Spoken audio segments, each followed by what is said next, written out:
here with you. I wasn't planning on presenting, but my co-author for this work, Natish, wasn't able to get a visa. And immigration in the US is a little bit tricky right now, and crossing the border is a bad idea, so we decided that I would take his place. So I'd like to kind of give you some context. Alberta, I would say, is kind of the Texas of Canada. We are blessed with a lot of natural resources, including oil and gas. So the company that I work for is a machine shop that manufactures drilling equipment, and one of the services that they provide is being able to apply wear and corrosion-resistant coatings in order to be able to make these parts that we manufacture last longer. So that's one thing we do. The second thing as well is these tools that come back that have been in service, that are abused, worn out, can be machined, repaired dimensionally, and then we reapply the hard facing. And some of the tools that we manufacture that go all over the world will actually come back 6, 7 times to extend the service life. So for components that are 6-figure plus in terms of value, the technology that we use, and there's a strong business case to be able to do this type of wear protection and refurbishment. The process is laser cladding. This is an excellent technology for dissimilar metal welding because you have a very concentrated heat source, which is the laser compared to an arc. The material feed is powder. We make a lot of our own custom powders. And by the very precise application of this heat and fast process speeds, we're able to minimize the mixing between the two materials. You also get a lot of benefits in terms of minimum heat in and the consequence to the heat affected zone. So for a lot of the alloy steels that we are doing these coatings and repairs on, the heat affected zone depth is 1 millimeter or less, so 40th hour less, which is critical for the performance of some of these components. So some of the challenges with this process come down to cost. So the cost of the lasers, as well as the cost of the powders, because for the wear protection that we need, we're looking at high performance materials. So cobalt chrome alloys like stellites. We will routinely use nickel-based super alloys, as well as hard-facing materials like nickel tungsten carbide. So to give you a frame of reference, we're talking powders that are between maybe $50 or $60 a pound. At our facility, we have 11 laser systems running 16 hours a day, depositing about 10 pounds of material per hour. So the scale of the cost of the materials being deposited is very large. So small changes to how we can be efficient with depositing these materials make a big difference to our business. So in the welding world, we talk about the metal transfer efficiency. For our powder process, we use catchment efficiency, but it's all how efficient can we be taking the powders that are supplied to the process and have them stick to the part. So there's a need to be able to understand from theory what contributes to improving catchment efficiency, and that's something that I'm going to try and convince you is worthwhile, and then we have a reasonable approach at doing. So there's been a lot of work done previously. So you get experimental, where you're doing exhaustive testing. Numerical solutions have been proposed, and actually I solved some of these equations numerically when I was doing my PhD. And what I'm presenting to you today is some work where we've actually pivoted from the numerical solutions to something that's analytical. And I'll tell you the reasons for that here in a second. So what we've tried to do is be able to take practical aspects of the process that we care about and be able to predict features of the deposited clad beads. So I was focused in my work previously on the geometry of the bead, which in and of itself depends very strongly on what the catchment efficiency is. So similar to the work that you've seen just previously, the goal is to be able to have simple, accurate, reliable solutions that as a practitioner, I can answer in minutes. So real issues that I deal with on the shop floor, as an operator comes to me, he says, this is my recipe for the process parameters that I'm planning on running. Am I going to get good efficiency? And I don't have days or weeks to be able to crunch the numbers, to be able to tell him with a perfect CFD numerical solution what he's going to get. I have about 15 minutes to verify if things are good, because that's the length of time it takes to get the part into the machine and for them to be able to get it hot, ready to start the process. So we're talking something that needs to be available and accurate enough in a matter of minutes. So we propose to do that by taking a look at the heat and the mass transfer. The heat transfer here, what we do is we extract characteristic values that we care about. So I don't need to know everything about the weld pool, but having key features like the maximum width of the melting isotherm. I've seen many presentations already at this event that have, it's generally agreed that that corresponds then to what the width of the deposited track is going to be. So if I take the maximum width of that isotherm, I then have an understanding about what the width of the bead that's deposited is going to be. The approach has been refined through many years as the brainchild of my PhD advisor, Dr. Mendez. What we do is we try and take these complicated physical systems, the laser cladding process, we've got all the heat transfer, fluid flow, you've got powders. Modeling it can be challenging and a daunting task. What we try and do is we take the approach, let's have a minimal representation of the system, consider what physics we think are dominant, and make everything secondary and see what meaningful predictions we can extract from that. So when you look at systems like this, you end up with different regimes where you have one dominant physics compared to another, and that allows you to make some smart mathematical simplifications, and then the goal is to be able to convince you that those simplifications are in fact correct and representative of the scenario that you're dealing with. So ultimately we come up with something that's the simple formula, and then we derive correction factors potentially that allow us to be able to make these assumptions and generalize the solutions across the entire domain. And that's going to make a little bit more sense when I show you a picture here in a couple of slides. So this is our starting equation for steady state heat conduction. We have done this previous work. We started with the Rosenthal solution to be able to try and predict the width of some of these deposited tracks. Worked okay, got us about 70% of the way there, but we needed another factor to be able to predict the width, and for this laser cladding process, we needed a distributed heat source. So the laser that we use has a Gaussian profile. This equation that was developed by Eager in the 80s is in fact that heat conduction equation. So we have a lot of parameters related to the temperature, the spatial coordinates, the size of the heat source, your process parameters, your material properties. So we have something here that's already at the very onset a little bit complex. We use this strategy of non-dimensionalizing the equation, and we come up with something that looks a little bit cleaner.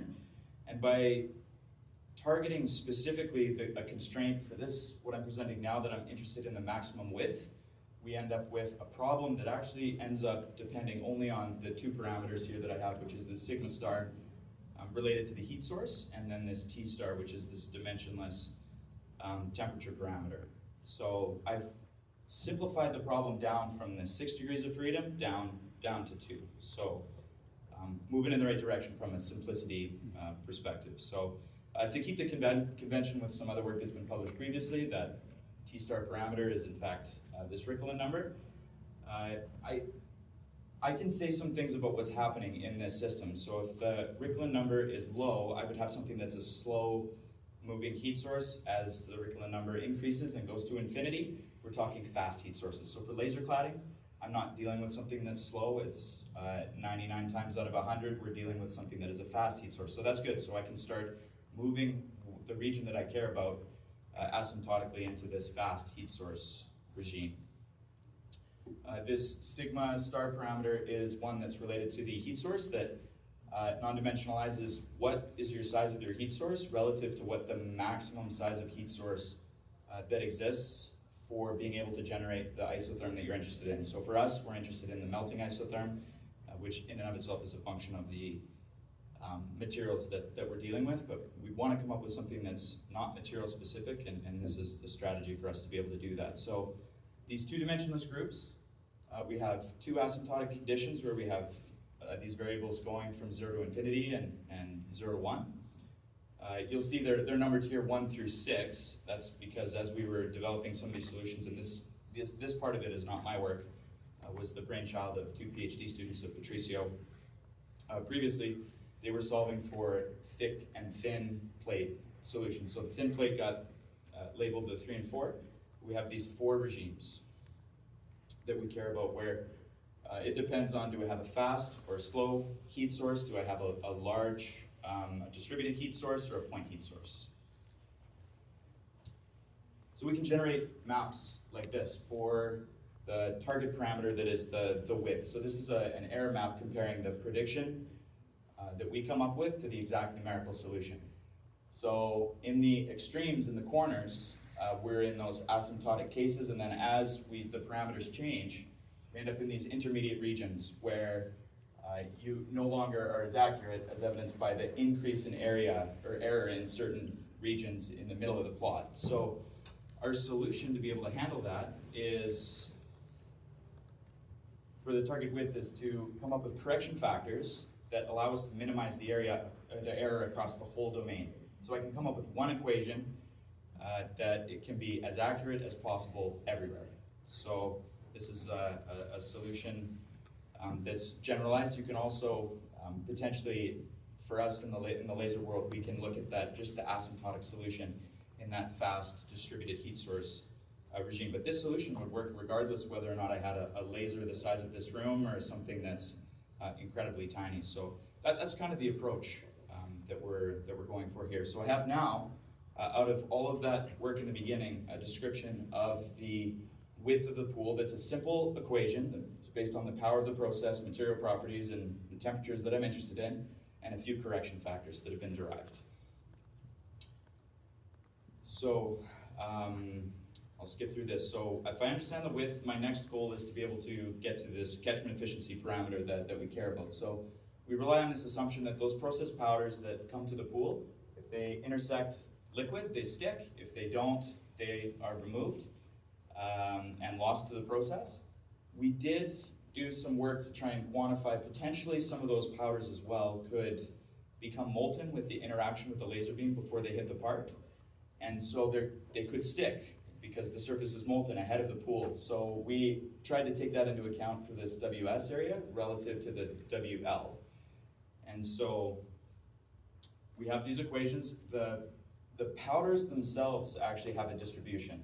So, and it's well agreed that for these coaxial powder delivery systems that it's a Gaussian, and that is something that we've measured as well, both with cameras and with a few other techniques. So I need to be able to predict these areas and then come up with the ability to mathematically quantify what percentage of the process powders are in each one of those areas. So we have this equation that is, again, very simple. That's a contribution of both of those factors. Doing some of the optimizations, what we found is that it worked well to have a catchment efficiency of about 78% on the liquid and 0 on the solid. So the optimization told us that the contribution of the solid is not very big. So we did have to rely on a couple of assumptions for this as well. And the key one here is that the size of the laser distribution is approximately the same as the size of the powder cloud distribution. So that's not always the case, but it does intuitively make sense that if you want those to meet at the same point, that you want them to be approximately the same order of magnitude. So catchment efficiency I have an equation for and an understanding of. Width, now I'd like to do the height of the bead. So we combine a few different equations together, very simple principles. We've got representation of the area of the bead, assuming that we have a parabolic shape. That's done mostly out of mathematical convenience. We have an explicit solution instead of an implicit solution. These beads will form, they have high surface tension, so they always ball up and they want to form a circle, but that equation can be you can approximate the shape of the bead by a parabola for something that's got this aspect ratio of height to width. So again, just done for mathematical convenience, and it's part of that industrial close enough approach. I have a mass balance here for the catchment efficiency, the area of the bead, a few other process parameters, and I can rearrange to come up with then an expression for the height of the bead in terms of things that I know in advance of doing the cladding. So one important aspect of this too that people always ask is we've looked kind of at the heat transfer independently, then we look at the mass transfer, but they kind of affect each other, and the way that they do that is through this thermal efficiency factor. So we traditionally, or typically in literature, it's just assumed to be a set value, and we said no. We think that there's actually a relationship where the powder will reflect and you'll have losses of some of the thermal energy of the process as a result of that interaction, and then the powder is not sticking. So we have this expression that we've come up with to optimize for that particular scenario. So we've done a range of experiments a few years ago, and we compare our predictions to what we actually measured from those experiments with this theta parameter. And here's what we get for what I would describe as a very wide range of process parameters. So this is from the point where these parameters, where you have either have almost no bead or it doesn't stick, to the point where the power is so high that it's riddled with defects. So we tried to span a very large window here to really test how applicable these solutions can be under a wide range of process parameters. So for the width prediction, the catchment efficiency, as a function of the powder feed rate of the process, we're pretty good. We're hovering around 1. The height prediction is low though, so that brings into question this parabolic assumption. For laser power, we're a little better, but still mostly hovering around 1, except for the low laser power levels. And as the guy who actually ran the original experiments, I can tell you that once we got under 3,000 watts for these tests, the process broke down and the beads weren't sticking. So we do have changing physics there where some of these assumptions that I've made no longer really apply. So I'm not as accurate in that region, but it's a region that physically I don't care about and I wouldn't want to be operating in anyways. And finally, is a function of travel speed. So again, deviation on what the height prediction is, but really good results for the width and for the catchment efficiency.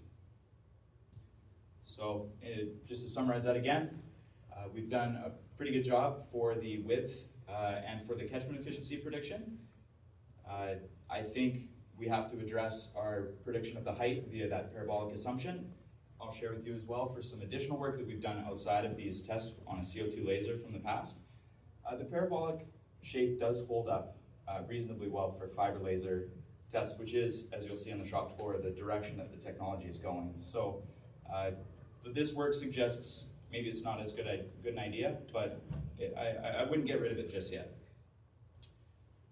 We've also come up with this assumption that the portion of the powders that are ahead of the molten pool really don't matter in terms of contributing to the weld bead and our catchment efficiency. So future work, we've done all of these experiments, one material system, but what we can do now with this procedure in place is go through and come up with, for different material properties, we can mine different databases to get the parameters that we need, plug them into these equations, and I can attempt to do cladding now of duplex stainless steel instead of the nickel tungsten carbide hard facing that was used for this work. So that dimensionless approach, being able to generalize to a wide range of scenarios, really provides me, the practitioner, a lot of power in how I can apply these solutions in production for things that I've not ever used before.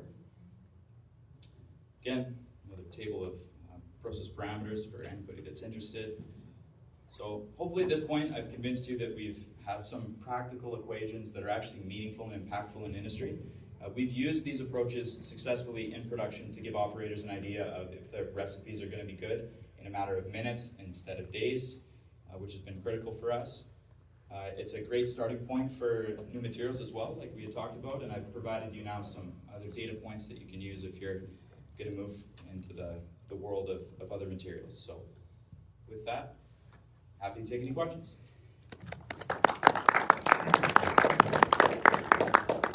So we ran out of time. Okay, sorry. I did that on purpose.